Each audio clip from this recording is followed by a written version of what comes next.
Hi hello నమస్తే welcome back to my channel.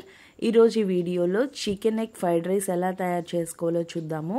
ముందుగా బాండీలో ఈ ఫ్రైడ్ రైస్ అంతా హై ఫ్లేమ్లోనే చేసుకోవాలి. మనం చికెన్ పకోడీ తయారు చేసుకుంటాం కదా, వాటిని పీసెస్గా కట్ చేసుకోవాలి. బాండీ పెట్టేసి ఆయిల్ వేసుకొని ఆయిల్ హీట్ అయిన తర్వాత మనం కట్ చేసుకున్న చికెన్ పీసెస్ని వేసుకున్న తర్వాత ఎగ్ని వేసుకోవాలి. ఎగ్ అనేది ఇలాగ ఆమ్లెట్ షేప్ వచ్చిన తర్వాత చక్కగా మిక్స్ చేసేసుకోవాలి. ఎగ్ అనేది మరీ ఎక్కువగా రోస్ట్ అవ్వకూడదు. ఊరికే ఒక 30 సెకండ్స్ ఫ్రై చేసిన తర్వాత మనం ఎంత క్వాంటిటీ అన్నం తీసుకుంటున్నామో అంత క్వాంటిటీ అన్నాన్ని వేసేసుకోవాలి. దీనికి పొడిగా ఉండే రైసే చాలా బాగుంటుంది. ఒకసారి మిక్స్ చేసేసిన తర్వాత అందులో ఉప్పు, కారం, తెల్ల మిరియాల పౌడర్ ఉంటుంది కదా అది, garam masala, black pepper powder అంటే నల్ల మిరియాల పొడి వేసేసి చక్కగా మిక్స్ చేసేసుకోవాలి. అలాగే ఇక్కడ అల్లం వెల్లుల్లి పేస్ట్ వాటరీగా యాడ్ చేస్తామన్నమాట.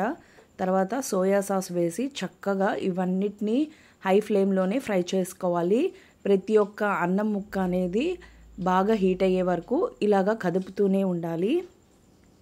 నేనైతే ఈ ఫ్రైడ్ రైస్ని మాకు తెలిసిన అన్నని రిక్వెస్ట్ చేసుకొని ఈ వీడియో చేశాను. సో బయట ఫ్రైడ్ రైస్ చేస్తే కొంచెం టేస్టీగా ఉంటుంది కదా, అందుకని. సో ఇంకా ఫైనల్గా అన్నం మెతుకులన్నీ చక్కగా వేడెక్కిన తర్వాత కొత్తిమీర వేసేసి చక్కగా మిక్స్ చేసేసుకోవడమే. చాలా సింపుల్ అండి.